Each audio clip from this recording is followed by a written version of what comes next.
Kawan, ikut kami bersenang-senang yuk. Meluncur dari tanah miring seperti ini memang mengasyikan sekali loh. Tapi jangan lupa, kalau mau seluncuran harus pakai batang jauh atau batang pisang.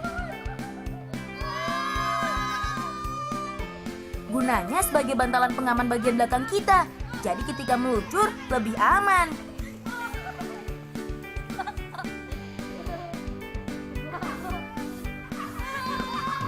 Oh iya kawan, kita bisa meluncur ke bawah secara bebas karena adanya gaya gravitasi. Kata ibu guru, gaya gravitasi merupakan gaya tarik-menarik yang terjadi antara semua benda yang memiliki massa di alam semesta. Itulah sebabnya, semua benda yang berasal dari ketinggian jika diluncurkan akan jatuh ke bawah. Sama seperti kita yang sedang seluncuran ini. Dengan meluncurkan tubuh kita ke bawah, maka tubuh kita akan tertarik ke tempat yang lebih rendah.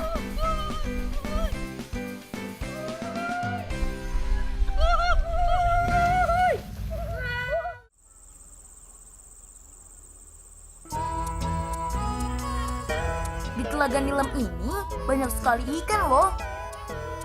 Karena di dasarnya terdapat banyak lumut. Makanya ikan senang hidup di sini. Airnya juga sangat bening.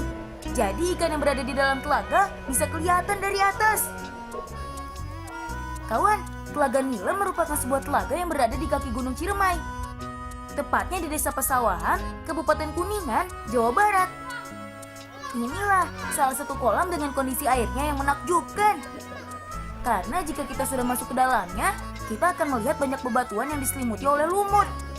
Sehingga warna dari lumut tersebut menambah keindahan Telaga Nilem.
Menombak ikan sih sudah jadi hobi kami. Oh iya, kita hanya menggunakan alat yang sangat sederhana ini loh. Potongan bambu yang ujungnya diluncingkan. Ketika ingin menombak, kita harus pantau keberadaan ikan dari atas rakit. Jika sudah dapat di mana posisi ikannya, langsung deh ditombak. Seru kan? Wah, lumayan nih dapat ikan mujair. Makin seru aja nih. Ayo kita lanjut lagi.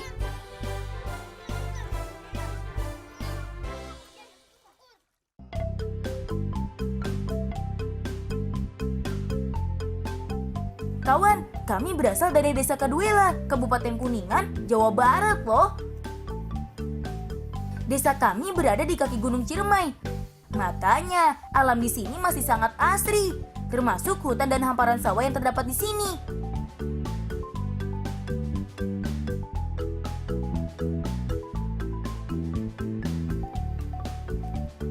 Habis nombak ikan, sepertinya asik nih kalau kita bikin mainan.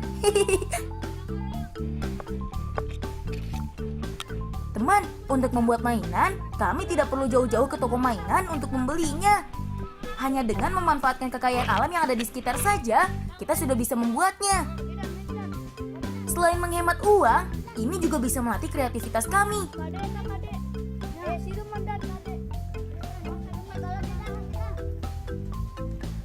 Oh iya, untuk membuat mainan ini, kami harus mengambil pucuk daun kelapa supaya mudah dibentuk. Kalau pakai daun kelapa yang sudah tua, nanti bisa cepat rusak. Dan. Tolong, tolong, tolong.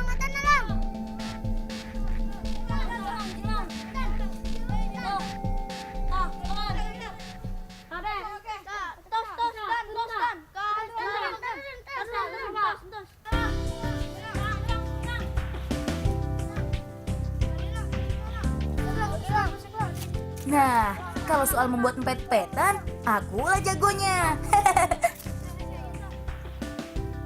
Pucuk daun kelapa yang kami ambil tadi digulung-gulung membentuk rucut, dari kecil sampai besar.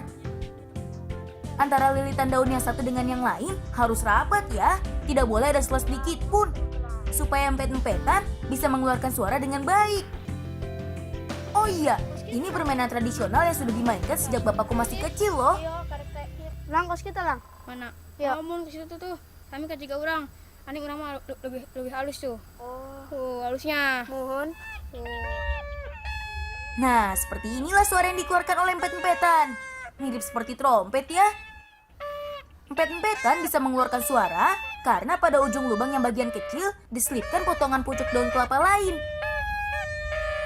Ketika ditiup, maka daun tersebut akan terjepit dan bergetar. Alhasil mengeluarkan suara deh. Ayo, siapa yang paling kuat suaranya? Dialah yang paling bagus. Desa kami selain banyak hutannya, juga terdapat sawah loh kawan. Makanya banyak pula jangkrik yang hidup.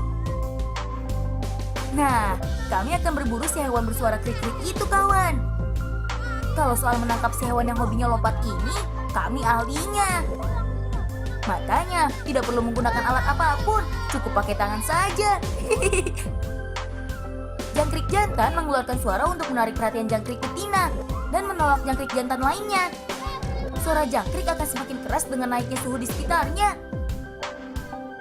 Kita harus dapat yang banyak nih, supaya hewan kesayangan Bapak makannya pun juga banyak.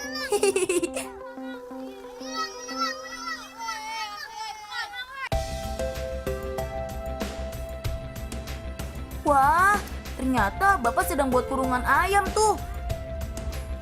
Benang jangkrikna parabkeun ka hayam, jangan marabkeun ka hayamna. Si Jidan sareng si Eki, ya si Bolang maka dia bantuan Bapak ini dia. Ngan ranggap ya, ranggap nu itu geus bodong.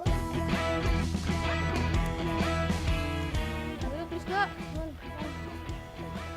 Ngomong kita, ada nggak bener aku bisa tanah. Tuh leluhur tuh kan tuh. Kawan, bapakku sangat hobi memelihara ayam kate.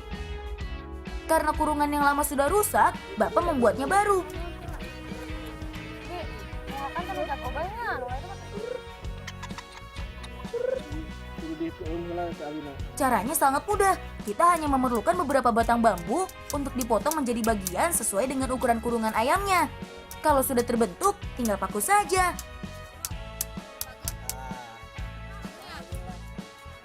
Kurungan ayam ini kegunaannya berbeda dengan kandang ayam ya. Lang, kadang anu tadi dijin tos jadi can. Tos, yuk di paraban yuk herbeun, pindahkeun. Lang, kana butuh itu pindahkeun nya.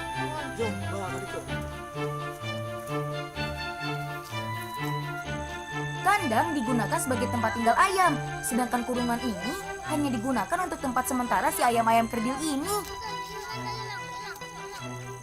Dengan menggunakan kurungan, ayam akan merasa seperti diumbar di alam, namun dibatasi.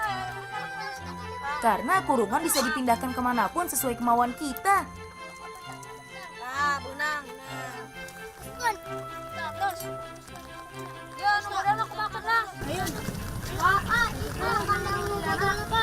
Kayak hiji urang tos tuh. Ngilu maraban. Oh.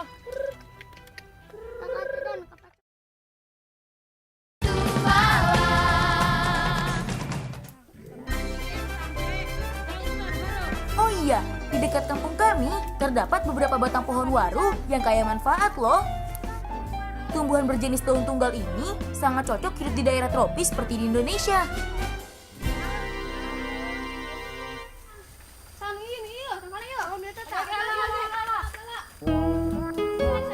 Pohon waru salah satu pohon unik menurut kakek, karena jika tumbuh di tanah yang baik, maka akan tumbuh lurus. Namun jika tumbuh di tanah yang tidak subur, maka akan tumbuh dengan batang yang bengkok dan daun lebar.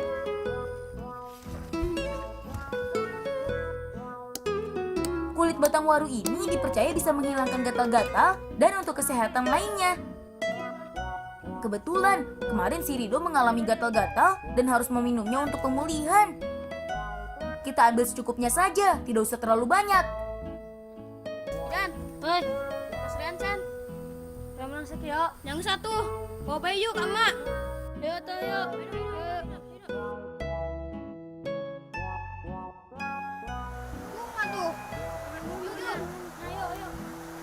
Mak, mak, panganggurugan kuit baru. Asalkan bantuan mahelannya milarian buah malaka kayak kuma di antesan di cai gede. Oh, mun mak. Ieu mah kuit baruna. Amun kadia tuh kadia. Ayo, pandai yuk. Ayo.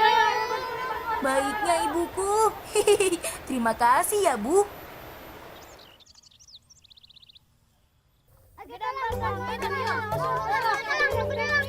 Nah, ini yang biasa kami sebut buah malaka nih kawan. Buah ini kalau dimakan rasanya masam, mirip dengan belimbing wuluh. Kebetulan malaka tumbuh liar, jadi kita bisa bebas mengambilnya.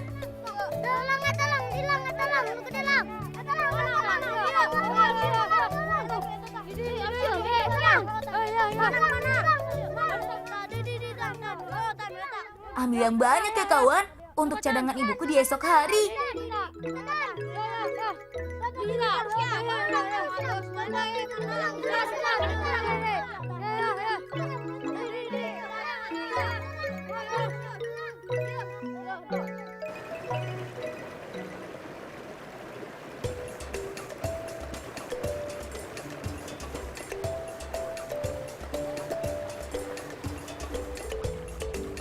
Yuh mak, buah malakana.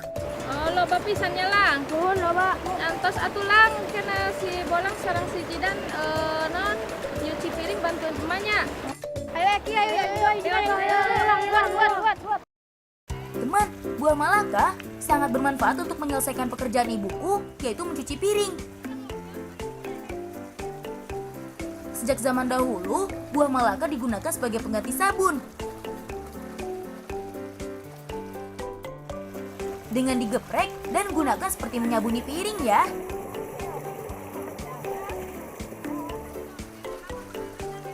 Buah malaka mengandung asam yang tinggi, sehingga dengan mudah bisa menghilangkan lemak pada piring dan bau amis. Makanya, hingga sekarang ibuku masih menggunakannya. Selain untuk mengurangi penggunaan bahan kimia, juga membantu menghemat pengeluaran ibu.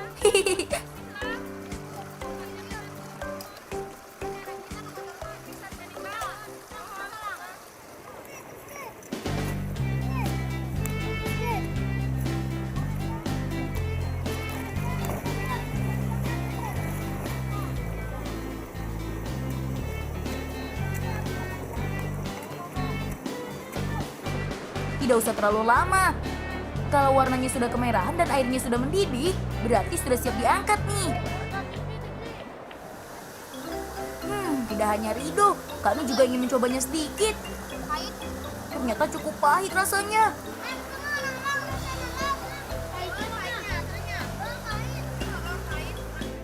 Tapi tak apalah, demi menjaga kesehatan kita ya kan?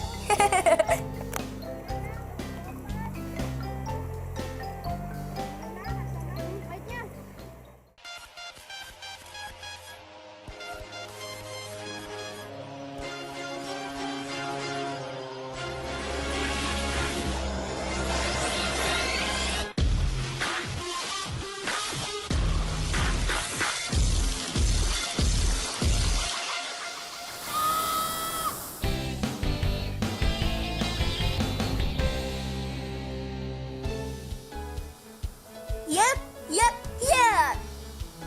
Sahabat kita yang berprestasi kali ini berasal dari Desa Weragati, Kecamatan Pelasah, Kabupaten Majalengka.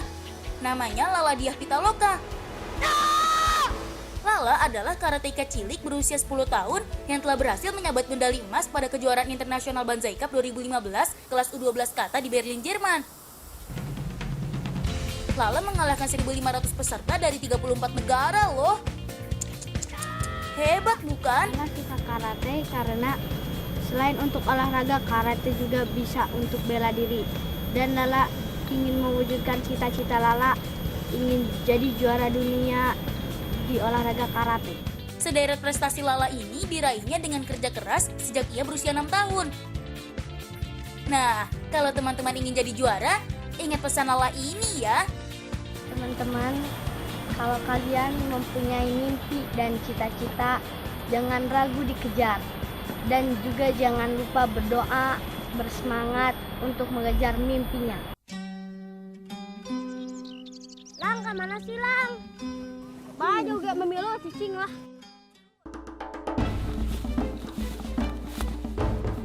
Tongkat untuk menangkap sudah, jaring sudah. Kita siap berburu. Tunggu. Ayo naon sih Lang?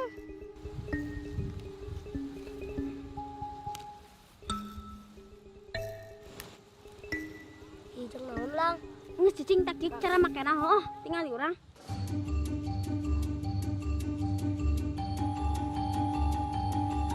Terus kemana Lang?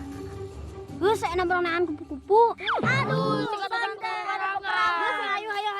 Selain di hutan, kita juga bisa menemukan kupu-kupu di padang rumput yang berbunga, tempat mencari makan kesukaan mereka. Ayo kawan, pasang mata baik-baik ya, supaya tidak ada yang lolos. Ah, benang euy. Oh iya, kupu-kupu termasuk jenis serangga yang tidak berbahaya bagi manusia. Warnaan. Ada 2 jenis kupu-kupu yang sering kami lihat di sini. Yang pertama, kupu-kupu yang aktif di siang hari. Ciri-cirinya, sayap berwarna cerah dan masa hidupnya hanya 3 minggu hingga 1 bulan. Sedangkan kupu-kupu yang aktif di malam hari atau ngengat, biasanya berukuran sangat besar dan berwarna kusam. Kupu-kupu jenis ini hanya hidup 5 hingga 12 hari saja, karena dia tidak mempunyai mulut untuk makan. Kasian ya. Gede ya guys, segala seru aja yang tadi. Karena bentuk dan warna sayapnya yang indah, kupu-kupu banyak dicari orang untuk dijadikan hiasan di rumah. Eits, tapi kami tidak asal ambil loh. Semua kupu-kupu yang berhasil kami tangkap akan kami bawa ke sangkar supaya bisa hidup dan bertambah banyak. Kami hanya mengambil sebagian serangga dewasa untuk dijadikan hiasan. Ayo kawan-kawan, kita bawa mereka ke rumah baru buatan kita.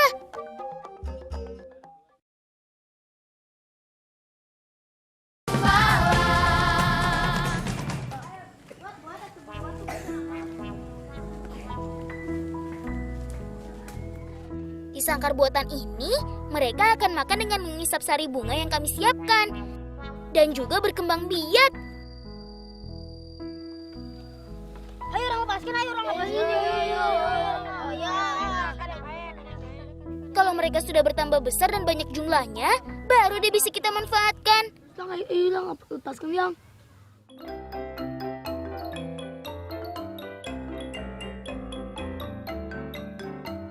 Lang, halus lang, nggak pulang. Ayo orang buka dia, ayo. Lang, tambah halus, lang. Kalian baik-baik ya di sini. Teman, Allah memberikan kita banyak manfaat. Tugas kita adalah menjaga dan menggunakannya dengan baik. Betul kan?